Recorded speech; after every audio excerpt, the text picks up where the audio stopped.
We demand a sequel, Corey Balrog. Welcome to WatchMojo.com, and today we're counting down our picks for the top 10 God of War sequel predictions. Do not dwell on those thoughts. Not here. Before we begin, we publish new content every day, so be sure to subscribe to our channel and ring the bell to get notified about our latest videos. For this list, we're taking a crack at predicting what might happen in the next 2 or maybe 5 God of War games. Long way from home, aren't you? What do you want? Number 10, Ragnarok lead up by the 3rd game. If there's anything that screams foreshadowing, well, God of War is filled to the brim with it. Hey, it's the reason we were able to do this list after all. Anyway, one of the most obvious examples is whenever Mimir or other characters mention Ragnarok, the Norse version of the apocalypse. They call me Mimir, smartest man alive. After a massive war and the death of important figures, Odin, Thor, Loki, Tyr, and Baldur to name a few, the world will flood only to resurface sometime later. Given the fact that Baldur is dead and Fimbulwinter has started, we have a hunch that Ragnarok will occur in time for the 3rd game. No, my boy! My dear sweet boy! Number 9, something about time travel. We feel there's going to be a lot of time travel involved in future titles. Our piece of evidence for this is the World Serpent, who, in Norse mythology, is the son of Loki destined to fight Thor during Ragnarok. When said fight happens, Thor will send him back to a time before his birth. This would explain why the World Serpent appeared in the Lake of the Nine, and why Atreus looks familiar to him.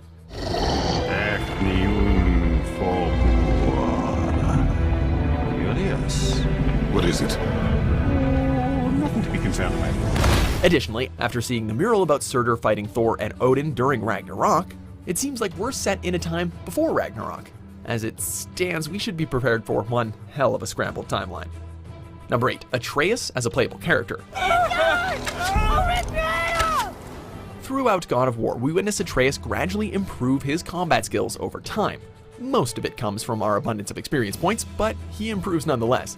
Knowing that the next game won't be around for another few years, it's safe to assume that we'll see Atreus as a teenager. At that point, we'd imagine that his skills will have significantly improved, which would make him an interesting character to maybe play as. Let's take him! Boy! We aren't saying that he should replace Kratos, it'd just be interesting to alternate between 2 characters, or possibly have a player 2 join the adventure as Atreus. Wait!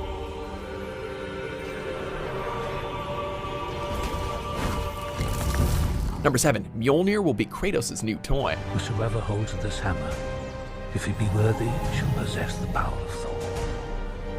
With the blood of Modi and Magni on Kratos and Atreus' hands, Papa Thor is gonna be out for some revenge.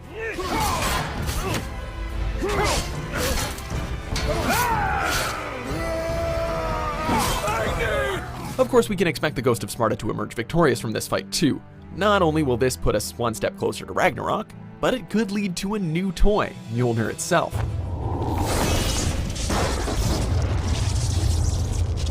Although, we don't see this as a replacement for the Leviathan axe. Both are incredibly cool weapons to wield after all. However, you could create different elemental puzzles that require Mjolnir's lightning powers. Given the immense power that Mjolnir holds, you could get really creative with the runic abilities and attack combos. Or maybe Atreus gets to wield the mighty hammer? That'd be cool. Number 6, Fenrir will play a role in Atreus' story. The World Serpent was one of the best characters in the game, but now that we know he's Atreus' son from the future, when will Fenrir make an appearance? One of the murals in Jotunheim showed a pack of wolves surrounding Atreus. One of these wolves is most likely his son, Fenrir the Wolf Beast. He'd be a crucial part of the story too, especially since in the lore he's destined to kill Odin during Ragnarok. This is our story. That's a pretty crucial detail if Sony Santa Monica plans to keep up the accuracy to the source material. Unless, of course, Fenrir will end up having a slightly alternate destiny. Number 5, God of War versus God of War. In our eyes, Kratos will always be the God of War. However, in Norse mythology, our jerk of a king Odin takes the title after killing Tyr, who served as the Nordic God of War. I can't believe Odin and Freya were ever married. Love and hate are more closely intertwined than you might imagine. That being said, we have a feeling that one of the sequels will be titled God of War versus God of War. Anyway, maybe not exactly like that, because that's super lame, but whatever. For instance, Odin hates the giants and they him. Either way, it would be fitting of the imminent battle between Kratos and Odin, whichever game that ends up happening in, whether it be the second, third, fourth, fifth, whatever. Besides, he's definitely not going to be happy that we killed all of his birds. Number 4, Artemis returns. Go with the gods, Kratos. Go forth in the name of Olympus. While the entire Greek pantheon has been decimated all to hell, not every god was actually killed by Kratos. One notable survivor is Artemis, who had a brief presence in the first God of War. She bestows Kratos with the Blade of Artemis, only asking that he fight for the gods in return. Spoiler alert, he did the exact opposite.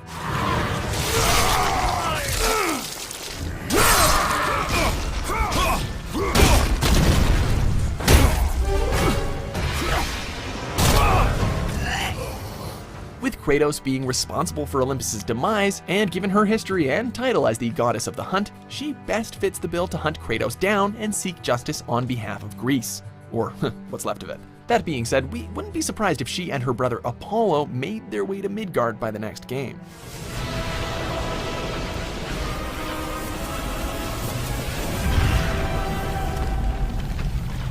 Number 3, cameos from other pantheons. It's shocking every time I hear it, and yet obviously I know it.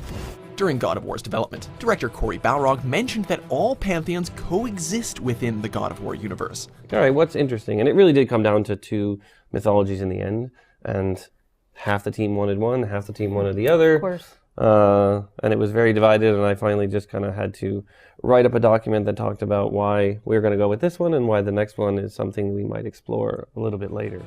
This idea would be solidified when Kratos and Atreus venture into Tyr's vault and find an assortment of artifacts from different mythologies. It's most likely that we'll see other gods enter the story then, whether it be from Egyptian or maybe the Mayan gods. Enough distraction. Do not forget why we are here. Both of the aforementioned pantheons have been teased by a late-game mural, so it'd be interesting to see how those mythologies will be introduced into the story. Number 2, Kratos is Tyr. I have nothing more to hide. Yeah, we hear your thoughts. How can Kratos be Tyr if Odin has already killed Tyr?